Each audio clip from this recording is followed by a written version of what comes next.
পঞ্চগড়ের ভাইয়ারা বলেন তো, এই কোরআনটা যে পড়ে, যে মানে, যে বোঝে, তার ভাগ্যের চাকা কি বন্ধ হয়ে যায় না খুলে যায়? এখন আমাদের এই পুরো পৃথিবীতে সবচাইতে সৌভাগ্যবান জাতি কারা? ভয় পাচ্ছেন না? বলেন না কারা ভাই? মুসলমান। কোনো সন্দেহ আছে আপনাদের ভেতরে? We are the lucky nation. আমাদের কপালটা সবচাইতে ভালো। তবে আর একটা প্রশ্ন করতে চাই, পুরো বিশ্বের প্রত্যেকটা প্রান্তে প্রান্তে একটা জাতি খুব বেশি মার খায়। এই জাতির নামটা কি বলো তো দেখি? মুসলমান। এই জাতীয় মুসলমান। ফিলিস্তিনে কারা মার খায়? দাঁড়ায় থাকা ভাড়া জবাব দিচ্ছেন যে আপনারা রাগ করছেন নাকি? আপনারা বলেন কারা মার খায় ফিলিস্তিনে? মুসলমানরা মার খায়। আসলে হিসেবে তো আমাদের গোটা বিশ্ব শাসন করার কথা।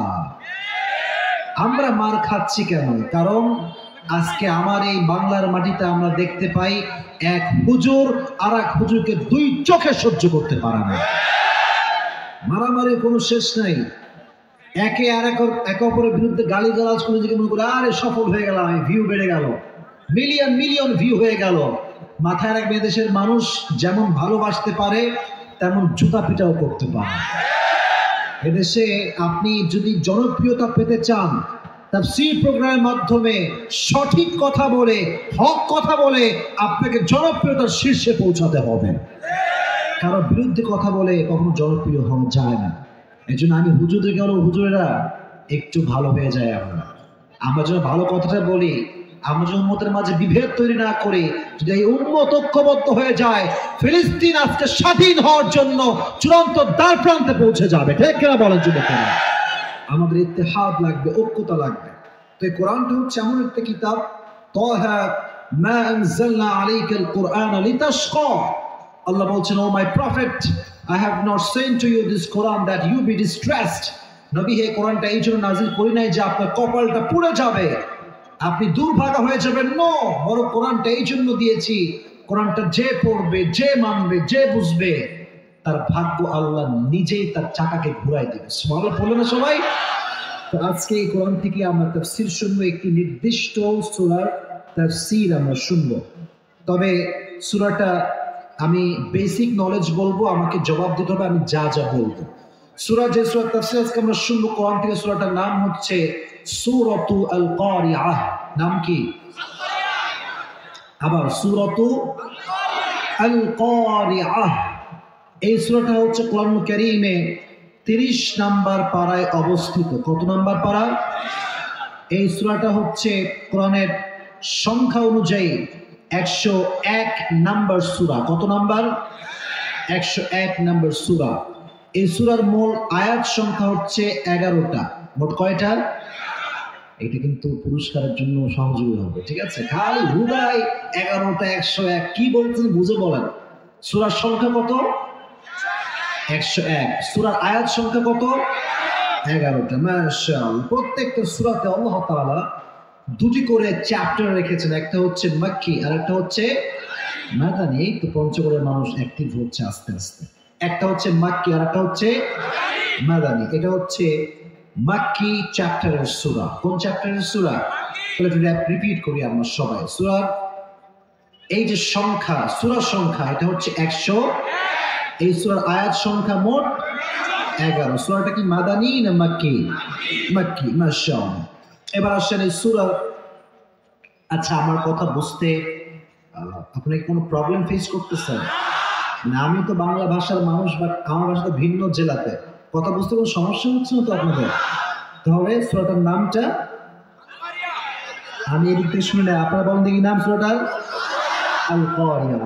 সবাইকে অ্যাক্টিভ থাকতে হবে। দেখেন, একজন বক্তার উচিত অডিয়েন্সকে অ্যাক্টিভ রাখা। অডিয়েন্স অ্যাক্টিভ থাকলে একটা ওয়াজ সুন্দর হয়, এটা একটা এফেক্ট মানুষের হৃদয়ে লাগে। আমি কি বললাম আমি নিজেই বুঝলাম না, বক্তা যদি নিজেই না বুঝে কি কয়, শ্রোতা কেমনে বুঝবে? ঠিক আছে না যুবক ভাইরা কথাটা? সূরাতুল কারিআহ। এই সূরার সেন্ট্রাল থিম বা সাবজেক্ট ম্যাটার, মূল আলোচ্য বিষয় হচ্ছে description of the last day, description of the কিয়ামাহ। How will be the Qiyamah look like? কিয়ামত কেমন হবে? সেই দিনটা কত ভয়ঙ্কর হবে? সেই দিনে মানুষের অবস্থান কেমন হবে? এই পুরো সিচুয়েশনটা সূরা কারিয়াহ যদি কেউ তেলাওয়াত করে তাফসীর পড়ে, সে পুরো কিয়ামতকে লাইভ স্বচক্ষে দেখতে পাবে। সুবহানাল্লাহ বললেন না সবাই? কোরআন হচ্ছে এমন একটা কিতাব, কোরআন যে বিষয়ে কথা বলবে আপনার জন্য মনে হবে যে আপনি you are watching like a live video. এই যে লাইভ হচ্ছে আমার ওয়াজ, যারা রাজশাহীতে আছে, ঢাকায় আছে, আমি যা বলছি তারা তাই দেখতে পাচ্ছে, আমি যা বলছি তারা তাই শুনতে পাচ্ছে। লাইভ যা হয় সরাসরি সম্প্রচার। সূরা কারিয়াহ কেউ যদি তাফসীর ভালো করে শোনে এবং বোঝে, তার ফিল হবে আমি যেন কিয়ামতকে পুরো লাইভ দেখতে পাচ্ছি। সুবহানাল্লাহ বললেন না সবাই আপনারা? আজকে কিয়ামত আপনি লাইভ দেখবেন যদি তাফসীরটা মনোযোগ দিয়ে শোনেন। Description of the last day, কিয়ামতের দিনটা কেমন হবে। এখন কিয়ামতের দিনটা কাকে বলে, পরকালের দিনটা কাকে বলে? এটা হচ্ছে সেই দিন, this is the day when Allah subhanahu wa ta'ala will resurrect all the creatures and gather them before him and call them all to account for their deeds and faith during their life on earth. এটা হচ্ছে সেই দিন যেই দিন আল্লাহ তাআলা সমস্ত মানুষকে তার সামনে সমবেত করবেন, সবাইকে তার আমল সম্পর্কে জিজ্ঞেস করা হবে। এটাই হচ্ছে সেই কিয়ামতের দিন। এটার নাম কি? কিয়ামতের দিন। আল কারিয়াহ, মাল কারিয়াহ ওয়া মা আদরাকা মাল কারিয়াহ। তাহলে আমরা বুঝে গেলাম এই সূরার মূল আলোচ্য বিষয় হচ্ছে কিয়ামত। সবাই বলেন আবার বলেন কিয়ামত। ক্লিয়ার? কথা ক্লিয়ার? কিয়ামত। এবার আসলে আমরা তাফসীরের মূল পাঠে ঢুকে যাই। আল্লাহ তাআলা এই সূরার শুরুতে একটা শব্দকে 3 বার রিপিট করেছেন, আল কারিয়াহ, মাল কারিয়াহ ওয়া মা আদরাকা মাল কারিয়াহ। রিপিটেডলি 3 বার আল্লাহ উল্লেখ করেছেন। কারণ হচ্ছে এই কারিয়াহ মানে হচ্ছে বিকট শব্দ, বিকট আওয়াজ। সবচেয়ে বিকট আওয়াজ হয় কখন জানেন? যখন মেঘে মেঘে একটা ধাক্কা লাগে, এটাকে আমরা বলি বজ্রপাত। নাম কি? বজ্রপাত। যখন পড়ে দেখবেন যে পুরো এলাকাটা এর সাউন্ডে কেঁপে ওঠে। ঠিক আছে না যুবক ভাইয়ের কথাটা? আবার দেখবা মাঝে মাঝে রাস্তাঘাটে ট্রাকের পাংচার হয় বা ব্লাস্ট হয়, হয় না? মাঝে মাঝে হয় না? দেখবেন বিশাল একটা বিকট আওয়াজ হয়। আল কারিয়াহ মানে হচ্ছে বিকট আওয়াজ। আল কারিয়াহ মাল কারিয়াহ ওয়া মা আদরাকা মাল কারিয়াহ। এই আয়াতটা আল্লাহ তাআলা 3 বার উল্লেখ করেছেন, একটা শব্দ 3 বার। কারণ আল্লাহ আমাদের মনোযোগটাকে আকর্ষণ করতে চায়। একটা কথা 3 বার বললে আগ্রহ বাড়ে না? মনে করেন আমি বললাম এই পঞ্চগড়ের ভাইয়ারা, একবার এই পঞ্চগড়ের ভাইরা, এই পঞ্চগড়ের ভাইয়ারা। 3 বার বললে একটা জোশ আসে। ঠিক আছে কথা যুবক ভাইরা? আবার 3 বার আল কারিয়াহ বলেছেন আমাদের দৃষ্টি আকর্ষণ করবার জন্য। আল্লাহ বলছে এই যে কিয়ামতটা হবে, কিয়ামতের পূর্বে পুরো পৃথিবীতে আল্লাহ তাআলা 3টা ফু দিয়ে কিয়ামত হবে। বলেন তো কয়টা ফু? 3টা ফু হবে। এগুলো কিন্তু পয়েন্ট আকার তাফসীর করছি, মনোযোগ দিয়ে শুনতে হবে। এক, প্রথম ফু যখন আল্লাহ তাআলা দিবেন, পাহাড়, সমুদ্র, সব ঢেউগুলো এমন ভাবে উঠতে শুরু করবে, পাহাড়গুলো চূর্ণ বিচূর্ণ হয়ে যাবে। একজন গর্ভবতী মেয়ে যার পেটে ছোট্ট একটা শিশু আছে, গর্ভবতী মেয়ে দৌড়াবে। একজন মা তার সন্তানকে দুধ পান করাচ্ছে, আওয়াজ যখন শুরু হবে, বাচ্চাকে রেখে মা কোন দিক দৌড় দিবে মাও টের পাবে না।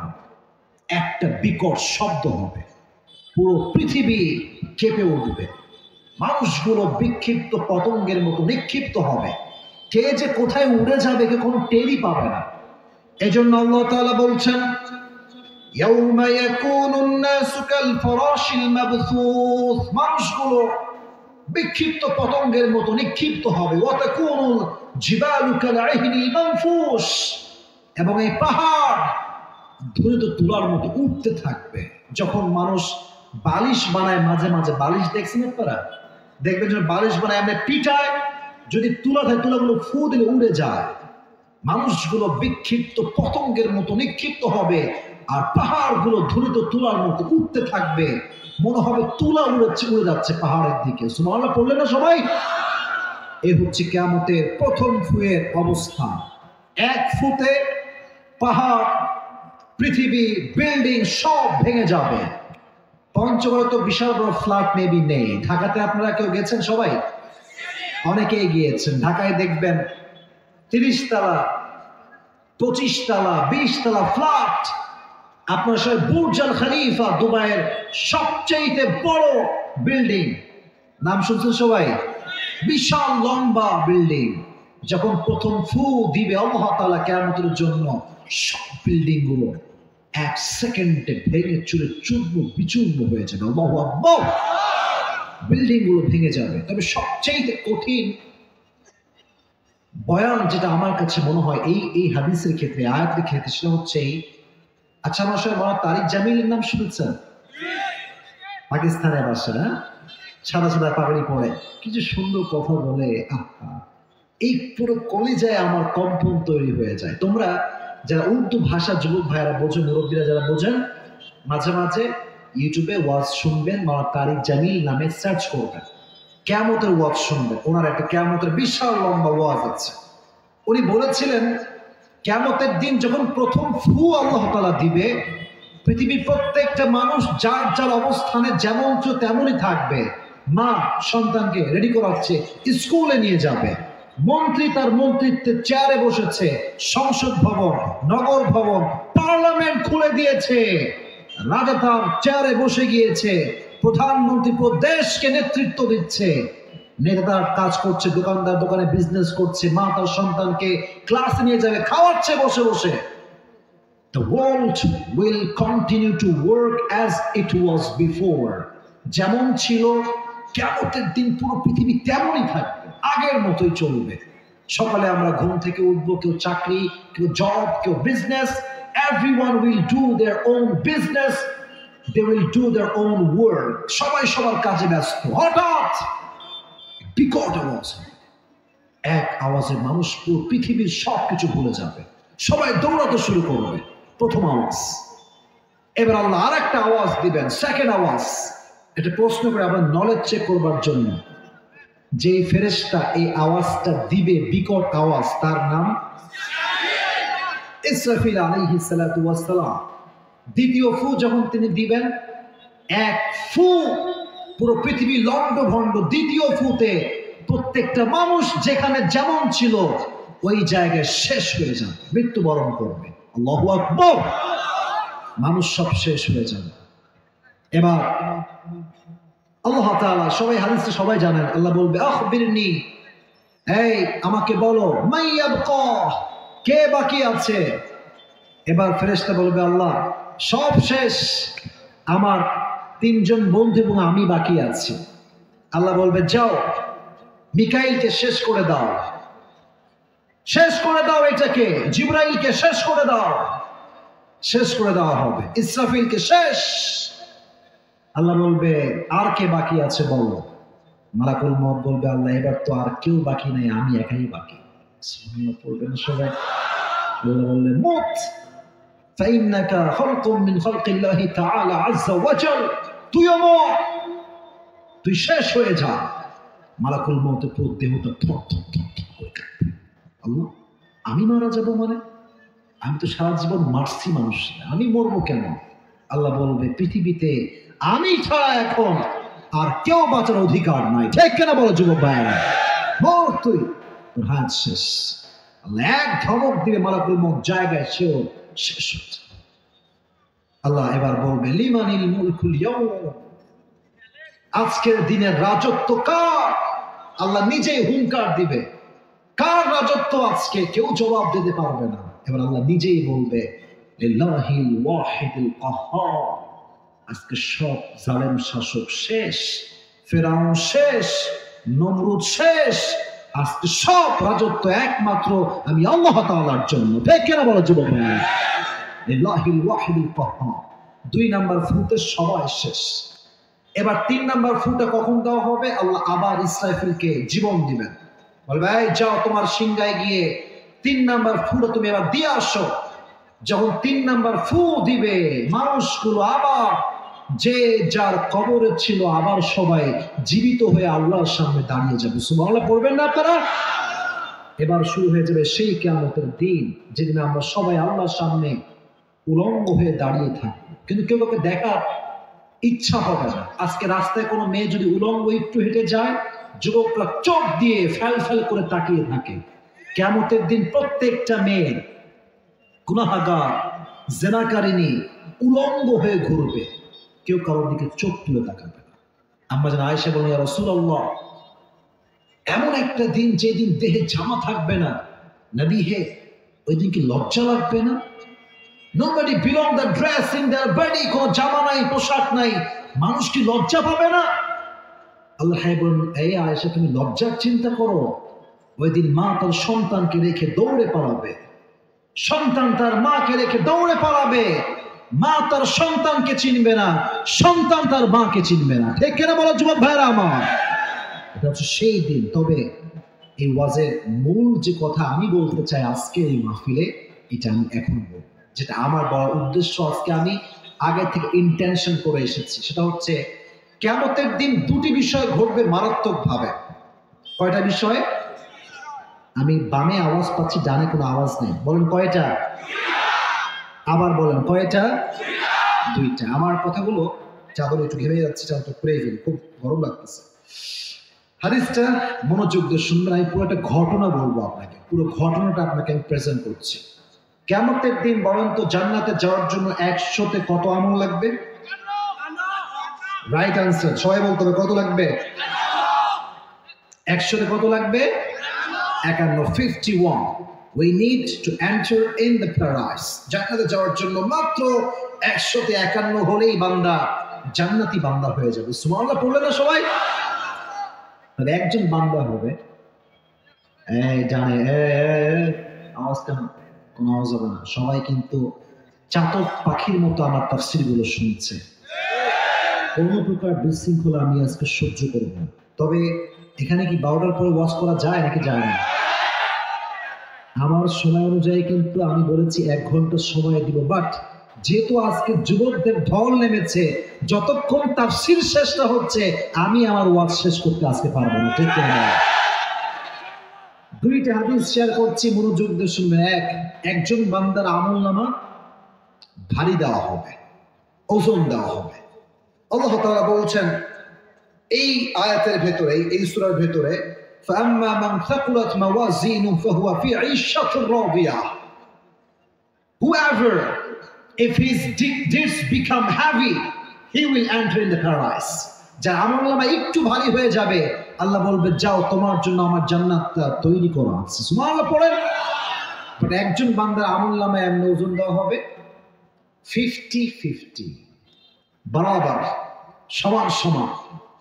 সে তো টেনশনে পড়ে যাবে, আল্লাহ আমার তো লাগবে 51, আমার 50-50 কেন? আমি কি করব এখন এই মুহূর্তে?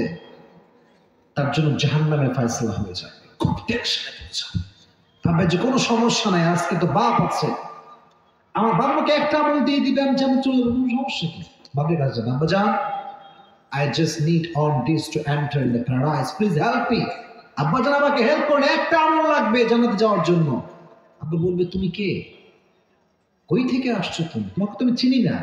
আব্বা, আমি আপনার সন্তান, যার জন্য আপনি পরিশ্রম করেছেন, দিনের পরে দিন খেটেছেন, মাথার ঘাম পায়ে ঝরে যাকে আপনি খাওয়াইছেন, আমি তো আপনার সেই সন্তান।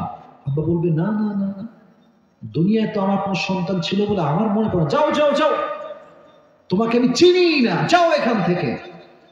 যুবক চলে আসবে মায়ের কাছে, আম্মা যান, আম্মা যান, একটা আমল দেন, একটা, শুধু একটা। আপনি একটা আমল দিলেই আজকে আমি জান্নাতে, একটা আমল দেন। আম্মা বলবে, কে তুমি? কই থেকে আসছো তুমি? তোমাকে তো আমি চিনি না, যাও এখান থেকে, যাও যাও যাও। আমি হাদিসগুলো যখন পড়ি, আয়াতগুলো যখন পড়ি, পঞ্চগড়ের ভাইয়েরা, আমি কান দিয়ে একা একা, যে আমার মা আজকে আমাকে কয়বার যে কল দিয়েছে কোনো হিসাব নেই। পঞ্চগড়ে আসছি, এত দূর, আমাকে তো আসতেই দিবে না। ফ্ল্যাটে আসছে, বলছো খবরদার তুই কোথাও যাবি না, না না যাওয়া দরকার নেই, তুই বাড়িতে থাক। আমি বললাম, মা তুমি যেমন আমারে মনে করো, আমি কিন্তু এখন অত ছোট নাই। মা তো বিশ্বাসই করে যে আমার ভালো মানুষ, ভালোবাসে, আসতেই দিবে না। আজকেও কল দিচ্ছে, ভিডিও কল দিতেই আছে, কই তুই, কোন জায়গায় আছিস? আমি শুধু ভাবি যে আল্লাহ, আমার মা আমাকে চিনবে না কেন? কেমন আমাকে চিনতে পারবে না, এটা আমি কেমন এটা বরদাস্ত করবো মা? আল্লাহ বলছে মা তোমাকে চিনবে না, তাই হবে, মা চিনবে না। যুবক চলে আসবে। এবার দেখেন সিচুয়েশনটা বলছেন, যুবকটা এভাবে টেনশনে মাথা নিচু করে বসে থাকবে, একটা আমল হলেই তো আমি জান্নাতি।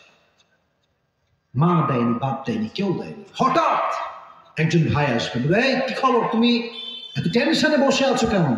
বলছে ভাই তুমি কে? আজকে মা চেনে নাই, বাপ চেনে নাই, তুমি কই থেকে আসছো? বলবে ভাই তুমি আমাকে বলো তো, আমি তোমাকে হেল্প করতেও পারি, বলো আমাকে, সমস্যা কি? তো বলছে ভাই আমি তো এরকম আমার 50-50 হয়ে গিয়েছে, জান্নাতে যাওয়ার জন্য জাস্ট 51 হলেই আমার জান্নাত কনফার্ম। তো ওই ভাই বলবে টেনশন নাই, আজকে আমি তোমাকে একটা আমল দিব তোমাকে একটা দিব। হাদিসটা একটু মনোযোগ দিয়ে শুনবেন। তো সে এটা বিলিভ করতে পারবে না, হ্যাঁ মা দিল না, বাপ দিল না, তুমি দিবা ভাই, এটা কেমন সম্ভব? তো চলো চলো আল্লাহর কাছে যাই। আল্লাহকে বলে চলো একটা আমল নিয়ে আল্লাহর কাছে যাই, আল্লাহ তুমি আমাকে জান্নাত দান করো, আমার একটা আমল আমি পেয়ে গিয়েছি। আল্লাহ বলবে কে দিল তোকে এইটা? বলবে আল্লাহ আমার এই ভাই দিয়েছে। আল্লাহ বলবে কি রে? যেখানে মা সন্তানকে চিনছে না, বাবা তার সন্তানকে চিনছে না, তুই কেন দিয়েছিস? doesn't make any sense। তো বুদ্ধি ঠিকঠাক আছে? বলবে আল্লাহ সবই ঠিক আছে, তো দিলি কেন? বলবে আল্লাহ আমার কাছে I have just earned this, whether I have it or not doesn't matter। আল্লাহ আমার কাছে একটাই আমল আছে, থাকলেও আমি জাহান্নামী, না থাকলেও আমি জাহান্নামী। তা আমি ভাবলাম যদি আমার একটা আমল দিয়ে আমার কোন মুসলমান ভাইয়ের হেল্প হয় তাহলে সমস্যা কোথায়? তাই আমি একটা আমল দিয়ে দিয়েছি তাকে আজকে। আল্লাহ বলছে ও এই ব্যাপার, তুমি আমার চাইতে বেশি রহমান হতে চাও, তুমি আমার চাইতে বেশি দয়াবান হতে চাও? নো নো নো নো, আমি তো সবচাইতে দয়াময়, আমি তো সবচাইতে বেশি মায়াময়। আজকে তুমি আমার বান্দাকে হেল্প করেছো, এই তুইও জান্নাতে যা, তোর ভাইকে সহ জান্নাতে নিয়ে চলে যা, দুইজনই জান্নাতে ঢুকে যাবে। আল্লাহ বলবে আমি হচ্ছি সবচাইতে দয়াময়, আমার মতো দয়াময় পৃথিবীতে দ্বিতীয় কেউ হইতে পারে? আল্লাহ তুমি দয়ার সাগর, রহমানুর রহিম, তোমার দয়ায় পূর্ণ আমার সারা নিশিদিন। ঠিক কেন বলে যুবক ভাইরা? তুমি মিটাও সকল চাওয়া, দুদিন আগে পরে তোমার কাছে সকল চাওয়া, সবই তোমার তরে। তোমার পথেই চললে সবাই, তোমার পথেই চললে সবাই, আসবে যে সুদিন, তোমার দয়ায় পূর্ণ আমার সারা নিশিদিন। সুবহানাল্লাহ পড়েন সবাই। আল্লাহ বলবে আমি তো সবচেয়ে বেশি দয়াময়, খবরদার আমার চেয়ে বেশি রহমত হতে যেও না।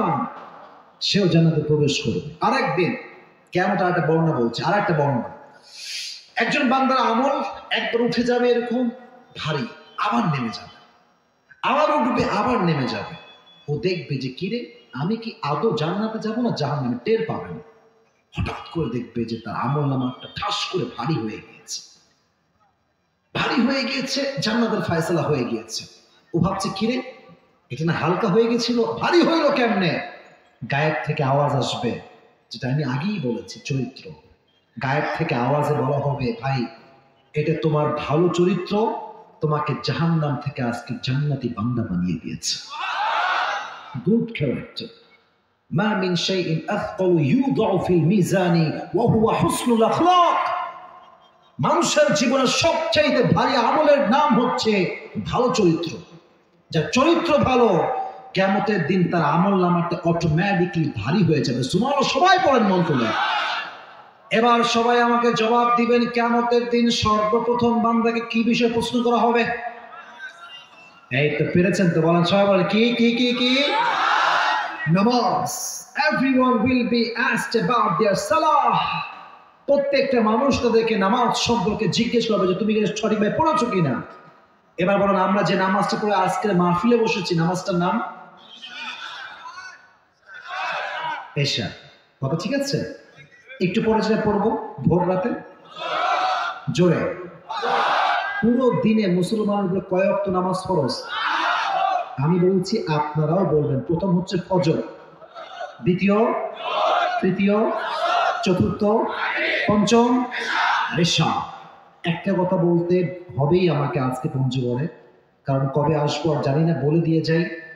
অনেক মানুষ 3 ওয়াক্ত নামাজ কোনো মতে পড়ে, কেউ কেউ 4 ওয়াক্তও পড়ে, কিন্তু ফজরের নামাজটা অনেকেই ঠিকঠাক পড়তে পারে।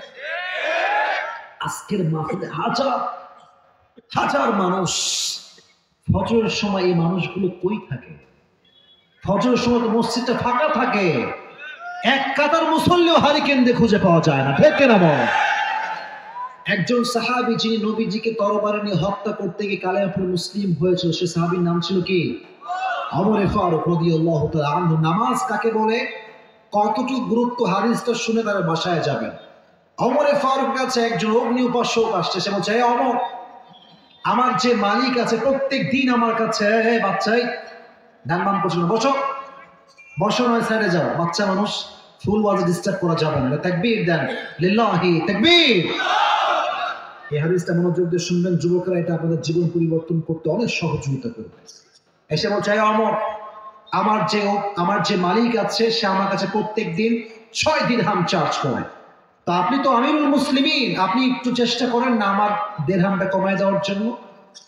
বলছে, তুমি কি করো, তোমার জব কি, ডিউটি কি, চাকরি কি? তো বলছে, অমর, আমি তো আসলে খঞ্জর বানাই, চাকুর। চাকুর নাম শুনছেন পঞ্চগড় ভাই আপনার সবাই? চাকুর, কেউ বুড়ি নামায় ডাকাতি করে, আর ডাক্তার চাকু দিয়ে মানুষের জীবন বাঁচায়, ঠিক না? তো বলছে, তাই তো তুমি তো নিয়ে অনেক ধনী মানুষ, কারণ মদিনায় কেউ চাকু বানাইতে পারে না, এত বড় খঞ্জর। তোমার তো যেই দিরহাম 6 দিরহাম তা না, তোমার 10 দিরহাম চার্জ করা দরকার। এই কথা শুনে সে গেছে খেপে, ওমর, আমি তো মুসলমান না, তাই আমার বেলায় নরম না গরম মুসলিম, তাই না? সবার বেলায় তুমি নরম, আমার বেলায় গরম, তুমি দাঁড়াও, তোমার বিচার আমি নিজেই করবো, দাঁড়াও কি করতে হয় দেখছি। চলে গিয়েছে বাসা। সারা রাত মিলে অমরকে হত্যা করবার জন্য সে একটা বিশাল লম্বা ছুরি বানিয়েছে, মাকবাদাতুহু ফি ওয়াসাতি, যার হ্যান্ডেলটা হচ্ছে মাঝখানে, এবং এটাকে নিয়েছে এখানে। শীতকালে আমরা কি মুড়ি দেই ভাইরা, বলেন না কেন, কি মুড়ি দেই? চাদর। চাদর মুড়ি দিয়ে বুঝাচ্ছি আমি, এটা এই যে এইভাবে দিয়ে একদম মুখ মেয়েরা যেন পর্দা করো না, এইভাবে দিয়ে যেন কেউ চিনতে না পারে, পুরো চাদর মুড়ি দিয়েছে, এমনে দিয়ে মুখ ঢেকে ফজরের নামাজ পড়বার জন্য মসজিদ নববীতে আসছে ছদ্মবেশে, মুনাফিকের বেশে। ওমর আসছে, এসে বলছে, এই সফু সুফুফাকুম, দাঁড়াও, কাতারগুলো পূরণ করো, সামনে কাতার পূরণ করে দাঁড়িয়ে যাও, আল্লাহু আকবার। যখন দিয়েছেন আল্লাহু আকবার দিয়ে কেরাত পড়েছেন, আমার দেহের বডি, আমার যে এই যে পুরো বডির মুভমেন্ট একটু খেয়াল করবেন, তাহলে আমি হাদিসটা বোঝাতে সক্ষম হব ভালো করে। একটু তাকান আমার বডির দিকে, চোখ দেখবেন না, বডি দেখেন। দাঁড়িয়েছে, আল্লাহু আকবার বলে রুকুতে যখন গিয়েছে, ঠিক পেছন থেকে ওই মুনাফিক ছুরিটা বের করে সোজা ওমরের পেট বরাবর 3টা চাকু দিয়ে আঘাত করে ঘুরাইছে, এমনি ধরে 3টা ঘোরা পোজ দিয়েছে, পুরো ওমরের পেট কেটে, পেটে যত নারী ভুঁড়ি ছিল সবগুলো বের হয়ে গেছে। নাউজুবিল্লাহ পড়বেন না সবাই? পুরো পেটের নারী ভুঁড়ি বের হয়ে ওমর নামাজের মাঝে চিৎকার দিয়ে বলছে, কাতালানি আল কালব, আমাকে একটা কুকুর হত্যা করেছে, আমাকে বাঁচাও। এ কথা বলে তিনি অজ্ঞান হয়ে গিয়েছে।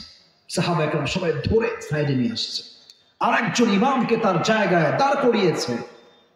এবার যখন রাষ্ট্রীয় চিকিৎসক সবাই আসছে ওমরকে বাঁচাবার জন্য, সবাই দুধ নিয়ে আসছে, দুধ দিয়ে ওমরের মুখে দিচ্ছে, মুখে দুধ যাচ্ছে, পুরো পেট কাটা, পেট দিয়ে বের হয়ে যাচ্ছে। পানি দিচ্ছে, পানি পেট দিয়ে বের হয়ে যায়, পুরো পেট কাটা। He was senseless, ওমরের কোনো জ্ঞান নাই, কোনো হিতাহিত জ্ঞান নাই। এদিকে এই অবস্থা দেখে রাষ্ট্রীয় সব ডক্টররা বলছে, আই এম সো সরি, আমরা পারবো না, ওমরের হায়াত মনে হয় আর বাকি নেই। হঠাৎ করে ওমরের চোখ খুলেছে, লাস্ট স্টেজ অফ লাইফ, জীবনের সর্বশেষ মুহূর্তে তিনি আছেন। চোখটা খুলে চাইলে বলতে পারতেন সন্তান কোথায়, সম্পত্তি কোথায়, রাজপ্রাসাদ কোথায়, না না, কিচ্ছু বলা নাই। চোখ খুলেই বলছে, এই সাহাবা একরাম, সাল্লাল্লাহু, আমি যে ফজর নামাজের ইমাম ছিলাম, মানুষগুলো কি সেই নামাজটা আমার পরে আদায় করেছে? নামাজের গুরুত্ব কাকে বলে? ওমর ফারুক জীবনের শেষ মুহূর্তে এসে নামাজের কথা ভুলে নাই, আর আজকে আমরা চায়ের দোকানে বসে নামাজের কথা ভুলে যাই। অনেক যুবক আছে বাংলাদেশে 3টা 4টা পর্যন্ত গার্লফ্রেন্ডের সঙ্গে প্রেম করে ফজর আজান এসে জোর নাক টেনে ঘুমিয়ে যায়। এই জাতি সফলতার মুখ দেখবে কোথায়? এই উম্মাহের হবে এটা কি যে উম্মতে নামাজের ঠিক নাই? কিয়ামতের দিন প্রথম প্রথম প্রথম প্রথম হিসাব হবে অ্যাবাউট ইউর সালাহ, আপনার নামাজ সংক্রান্ত। আচ্ছা বলেন তো, প্রিয় নবীজির সর্বশেষ কথা বলেন না, কি ছিল ভাই? আবার বলেন, কি ছিল? বারবার যে বলতে বলছি, বিরক্ত হবেন না।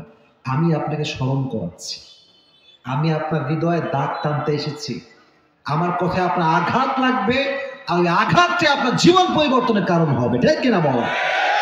সর্বশেষ কত ছিল নামাজ, এই হাদিসটা বলি, এরপর আয়াতের ট্রান্সলেশন করে আমি আমার ওয়াজে ইতি চাবো। হাদিসটা হচ্ছে, যেদিন নবীজি মারা যাবেন ইন্তেকালের দিনে, ফজরের নামাজের পরে দরজায় একজন নক দিয়েছেন। নবীজি বুঝলেন যে সামওয়ান ইজ ওয়েটিং আউটসাইড, কেউ মনে বাহিরে আছে। বললেন, কে এসেছে? বলল, জিব্রাইল। সুবহানাল্লাহ পড়েন সবাই আপনারা। গেট খুলে জিব্রাইল আসছে, এসে বলছে, আসসালামু আলাইকা ইয়া রাহমাতাল লিল আলামিন, নবী হে, আল্লাহ নিজেই আপনার কাছে সালাম পেশ করছে। বলছে, আসো, ভেতরে আসো। নবী, আপনি কেমন আছেন? বলছে, আমি আলহামদুলিল্লাহ অনেক ভালো আছি, বাট আমার প্রচন্ড জ্বরে আমি আক্রান্ত। তো বলছে, নবী, আজকে তো একজন মেহমানকে নিয়ে আসছি, গেটের বাহিরেই আছে, যদি আপনি পারমিশন দেন তাহলে আপনার কাছে আসবে। বলছে, যাও নিয়ে আসো। মেহমানটা কে? বলছে, মেহমানের নাম হচ্ছে মালাকুল মউত। সবাই, মালাকুল মউত আসছে। এসে প্রথমেই কোন কথা ছাড়া নবীকে সালাম দিয়েছে, আর বলছে, ইয়া রাসূলুল্লাহ, আমি আমার পুরো জীবনে কোন মানুষকে আজ অব্দি সালাম পেশ করি নাই, আপনি প্রথম মানুষ যার রূহ কবজ করতে সেই মালাকুল মউত নিজেই আপনাকে সালাম পেশ করেছে। সুবহানাল্লাহ পড়ো সবাই। এবার নবীজি বলছে, মালাকুল মউত তুমি কেন আসছো, তোমার দরকারটা আসলে কি? মালাকুল মউত বলছে, ইয়া রাসূলুল্লাহ, ইয়া হাবিবাল্লাহ, আমি যার কাছে যাই না কেন, আমি নিজের ইচ্ছায় যাই না, আমাকে সবার কাছে পাঠায় একজন, জবান খুলে বলেন তিনি কে?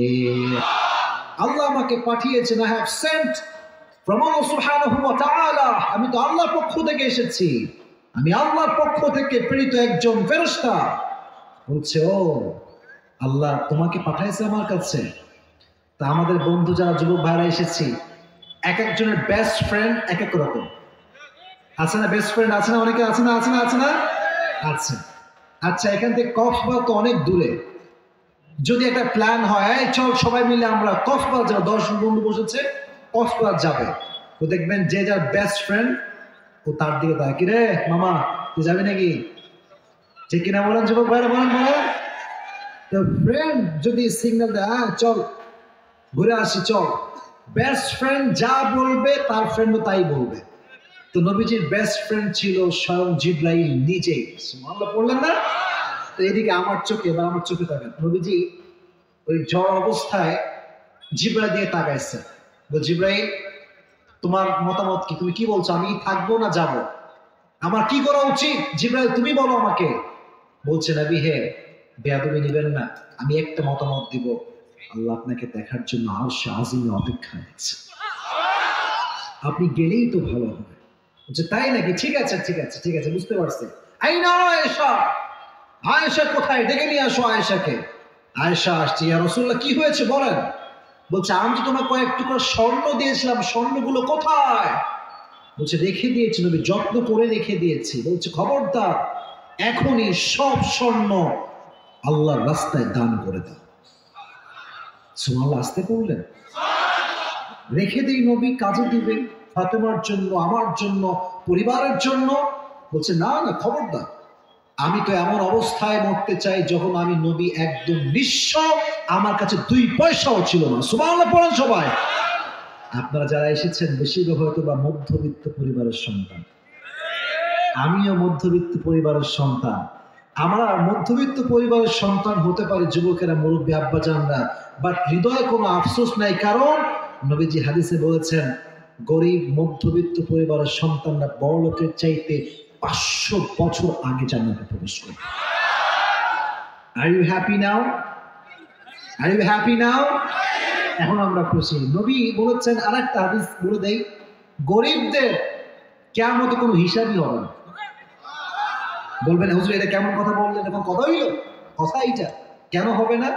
যখন গরিবের কাছে বলবে হিসাব দে, গরিব বলবে কিসের হিসাব, এটা তো আমার কাছে ছিলই না। কথা ঠিক আছে না ভাইয়ার আমার? বলেন বলেন। আমার না ছিল টাকা, না ছিল সম্পদ। সম্পদ তো থাকে আজকাল নেতাদের কাছে। সব টাকা লুণ্ঠন করে অনেক নেতা আছে বিদেশের মাটিতে পাচার করে দেয়, ঠিক কিনা বলেন? অনেক নেতা এরকম আছে, আবার সৎ নেতাও আমাদের দেশে আছে। তো যারা সৎ তাদেরকে আমরা আবার চাই, আর যারা অসৎ কাজ করে দেশের টাকা বিদেশের মাটিতে পাচার করে, এদের বিরুদ্ধে আমরা স্লোগান তুলতে প্রস্তুত আছি, ঠিক কিনা বলেন যুবক ভাই? তো আল্লাহ বলছেন যে গরিবদের কোনো হিসাব হবে না। তো যে হাদিসটা বলছিলাম, নবীজি বলুন সব দান করে দাও। যখন সব দান হয়ে গেল, সব দান, নবীজি শুয়ে আছেন ডান কাত হয়ে, শেষ মুহূর্ত নবীজি দুইটা বাক্য বলেছেন। এক, আসসালাত আসসালাত ওয়া মা মালাকাত আইমানুকুম। নবীজি বলছে উম্মতেরা যাই করো আর তাই করো, নামাজ ছেড়ে দিও না, নামাজ ছেড়ে দিও না। আর সর্বশেষ কথা ছিল, তোমাদের যে গোলাম আছে, দাস আছে, কর্মজীবী যারা তোমাদের কাছে কাজ করে, তাদের সঙ্গে খারাপ ব্যবহার করো না। সুবহানাল্লাহ পড়লেন না সবাই আপনারা? তো নবীজির জীবনের সর্বশেষ কথা ছিল নামাজ, আসসালাত আসসালাত। তাহলে কিয়ামতের দিন যে বিষয়ে প্রশ্ন করা হবে, বিষয়টার নাম প্রথম বলেন না কেন? কি নাম ভাই? বলেন বলেন বলেন। নামাজ। আর কিয়ামতের দিন একজন বান্দা অনেক ছাড় পাবে, যার মুখে চাপ দাড়ি থাকবে। সুবহানাল্লাহ নাই? অনেকে সুবহানাল্লাহ পড়তে ভয় পাচ্ছে যে আমার চাপ দাড়ি নাই। শোনেন, অনেক মেয়ে আছে চাপ দাড়ি দেখলে পছন্দ করতে চায় না, বিটিএস মার্কা হিজড়া দেখে এরা পছন্দ করে, এরকম অনেক মেয়ে আছে। ঠিক থুতু মারতে ইচ্ছা হয় আমার এই সঙ্গে রুচির উপরে, এবং রুচির মধ্যেই পড়ে না, ঠিক কেন বলো যুবক ভাইয়া? আর যেই মেয়ে তোমাকে বলবে দাড়ির জন্য পছন্দ তোমাকে আমার হয়নি, তুমি বলবো তোরে আমার কি পছন্দ হবে, তোরে আমার নিজেরই পছন্দ হয়নি, ঠিক কিনা বলো? আচ্ছা আমি দাড়ি রাখছি, জোর বাড়াবার খেতে খারাপ লাগতেছে? আমি স্মার্ট লাগতেছে? আমার বিশ্বাস আছে যেই মেয়ে দাড়িওয়ালা যুবককে বিয়ে করবে সেই হচ্ছে দিনদার মেয়ে, ঠিক না? আর যেই মেয়ে দাড়ি দেখলে বলে খ্যাত, আনস্মার্ট, তুমি বলবা তোর মাথায় সমস্যা, তো তার ছিঁড়ে গিয়েছে, ঠিক না? দাড়িওয়ালা যুবক কখনো আনস্মার্ট খ্যাত হতে পারে না। আর যে দাড়ি রাখে, কবরে যাওয়ার পরে কিয়ামতের দিন তাকে বলা লাগবে না যে I am from Muslim family, তাকে বলা লাগবে না, তার দাড়ি বলবে যে আমি মুসলমান ঘরের সন্তান। দাড়ি রাখবেন, রাজি আছেন তো ইনশাআল্লাহ? তাহলে ফামান তাকুলাত মাওয়াজিনু ফাহুয়া ফি আইশাতির রাদিয়া ওয়া আম্মা মান খাফফাত মাওয়াজিনু ফাউম্মুহু হাওিয়া। যার আমল ভারী হবে সে জান্নাতি হবে, যার আমল খারাপ হবে, কম হবে, সে জাহান্নামী হবে। তো আমরা কি চাই? আমলটা হালকা চাই না ভারী চাই? আরো জোরে, হালকা চাই না ভারী চাই? অনেক শুকরিয়া আপনাদের কাছে, এত সুন্দর করে ওয়াজ শুনেছেন আপনারা। এবার আমার ওয়াজের কনসেপ্ট আমি পুরোটা বলতেছি, যুবকেরা, মুরব্বীরা একটু মনোযোগ দিয়ে শুনবেন। কেউ কই যায়, কই যায়, বামে বামে বামে, হ্যাঁ আর হবে না, আর সুযোগ নাই। মাঝে দুই একজন গেছে, সুযোগ দিয়েছি কেন? 2-1 নাম্বার লাগতে পারে, দ্যাটস ফাইন, বাট এখন আমি দিব না। কেন? কারণ আমি জানি আমি ওয়াজ শেষ করেছি, দোয়া করব। তো দোয়া না করে এখন আর কেউ উঠতে পারবে না। রাজি আছেন তো ইনশাআল্লাহ যুবক ভাইরা? বলো বলো বলো। এবার আমি পুরো ওয়াজটার সামারি বলছি। আজকে যে সূরা আমার তাফসীর শুরু হয়েছে, সূরাটার নাম, পেছন থেকে আওয়াজ আছে কিন্তু জোরে সামনে থেকে আওয়াজ পাচ্ছেন, জোরে নাম বলেন। আল কারিয়া। সূরা আয়াত সংখ্যা মোট কয়টা? আর সূরাটা সূরার সংখ্যা অনুযায়ী কত নম্বর সূরা? আচ্ছা সবাই পুরুষ হবে দেখতেছি, মাশাআল্লাহ, খুব ভালো। তো এই সূরা, এটা কি মাদানী সূরা না মাক্কি সূরা? মাশাআল্লাহ। এই সূরার মূল আলোচ্য বিষয় কিয়ামত। বলেন কি? কিয়ামত। কিয়ামত কাকে বলা হয়? ছোট্ট ভাষায় বলেছিলাম, কিয়ামত হচ্ছে সেই দিন যখন আল্লাহ সবাইকে জীবিত করে তার সামনে দাঁড় করাবেন এবং সবাইকে তার ঈমান এবং আমল সম্পর্কে জিজ্ঞেস করা হবে। যেই দিন, তার নাম কিসের দিন? কিয়ামতের দিন। এবার আসেন, এই সূরার শুরুতে আল্লাহ একটা শব্দ কয়বার উল্লেখ করেছেন? তিনবার। কেন? আকর্ষণ তৈরি করবার জন্য। আর আল কারিয়াহ মানে হচ্ছে বিকট আওয়াজ। বলেন কি আওয়াজ? এখন কিয়ামতের জন্য মোট কয়টা আওয়াজ দেওয়া হবে? কয়টা ফু দেওয়া হবে? প্রথম ফুতে পুরো পৃথিবী ধ্বংস হয়ে যাবে। দ্বিতীয় ফুতে সব মানুষ, জিন, ফেরেশতা শেষ হয়ে যাবে। আবার তৃতীয় ফু যখন দেওয়া হবে, পুরো পৃথিবীর সমস্ত মানুষ, জিন, ফেরেশতা সবাইকে আবার জীবিত করে দিবে। একজন আওয়াজ দিয়ে বলেন তিনি কে? মাশাআল্লাহ। এবার আসেন কিয়ামতের দিনের কঠিন বর্ণনায় বলেছিলাম, যখন আমলের হিসাব করা হবে, কিছু হাদিস বলেছিলাম, আমি খুবই সহজে বলছি। এক নম্বর হাদিস এরকম যে একজন বান্দার আমল হবে 50-50, বাট তার লাগবে কয় আমল? বাপ মা দিবে, ভাই দিবে, বউ দিবে। একজন বান্দা হেল্প করলে করতেও পারে, যখন সে হেল্প করবে আল্লাহ বলবে তুই একা নয়, যে তোকে হেল্প করেছে তাকে নিয়ে তুই আজকে জান্নাতে প্রবেশ কর। সুবহানাল্লাহ পড়েন সবাই। এক নম্বর হাদিস। দুই নম্বর হাদিস এরকম যে কিয়ামতের জন্য একজন বান্দার আমল একবার উঠবে একবার নামবে, একবার উঠবে একবার নামবে, হঠাৎ করে উঠে যাবে, ভারী হয়ে যাবে। বলা হবে এটা তোমার সুন্দর চরিত্র তোমাকে জাহান্নাম থেকে জান্নাতি বানিয়ে দিয়েছে। সুবহানাল্লাহ পড়লেন না? তাহলে কয়টা হাদিস জানলাম আমরা এই ক্ষেত্রে? দুইটা। আর বলেছিলাম কিয়ামতের দিন সবচেয়ে গুরুত্বপূর্ণ প্রশ্ন হবে কি সম্পর্কে? শেষ কথা বলো না, কি সম্পর্কে? আর এটা বোঝাবার জন্য দুইটা হাদিস বলেছে। এক হচ্ছে ওমরের হাদিস, ওমর জীবনের শেষ মুহূর্তে কি বলেছিল? নামাজ। বলেন সবাই নামাজ। আর আমার প্রিয় নবীজি শেষ মুহূর্তে কি বলেছিলেন? নামাজ। তাকবীর দেন, লিল্লাহি তাকবীর। এবার আমি বলি, এই ওয়াজটা যে তোমাকে শুরু থেকে শেষ পর্যন্ত মুখস্থ শোনা হবে তা না। যে দাঁড়াবে তাকে আমি প্রশ্ন করবো যে ভাই বলো তো এইটা কি, বলো তো ওইটা কি। তুমি জাস্ট জবাব দিতে পারো তোমার ব্রেন অনুযায়ী, উত্তর হলেই তোমার জন্য পুরস্কার। রাজি আছেন তো ইনশাআল্লাহ? কোন যুবক পারবে? বীরের বাচ্চা দাঁড়িয়ে যাও। এই যে ভাই সামনে থেকে, আচ্ছা আচ্ছা, এই ভাই, এই যে দাড়িওয়ালা ভাই, আমি জানি সবাই পারবেন আপনার, আমার বিশ্বাস আছে। বসুন বসুন বসুন বসুন। দাড়িওয়ালা ভাই আপনি উঠেন, পারবেন তো ইনশাআল্লাহ? আর সামনে আসেন, সামনে আসেন। হ্যান্ড মাইকটা করে, এই হ্যান্ড মাইকটা দেন তো ভাই, ফিরোজ ভাই নাকি আছে? আছে, দেন দেন, মুরব্বী আপনি দেন, আগে আসুন। হ্যালো, এই কেউ এবার ডান বাম হইলে কিন্তু খবর আছে। তাকবীর দেন সবাই মিলে, লিল্লাহি তাকবীর। কিন্তু আজকে তো ভাই প্রশ্নে একেবারে ভইরে ফেলতেছে লেভেলে। আচ্ছা আমি একটা কথা বলতে চাই, আমি কি পুরস্কার দেওয়ার পর প্রশ্ন উত্তর করবো না দোয়া করে দিব? না না, দোয়া করে দেবো ভাই। আপনার অনেক রাত হয়ে গেছে, আমার পর রাগ করবো, দাঁড়িয়ে রাজ করবেন আমাকে গিয়ে। চলবে চলবে ইনশাআল্লাহ। আচ্ছা আচ্ছা বসেন, শেষ করে দেই, পুরস্কার শেষ করে দেই। ভাই বলেন তো আজকে কে পেছনে কে যায় ওদিকে গেলে কিন্তু আওয়াজ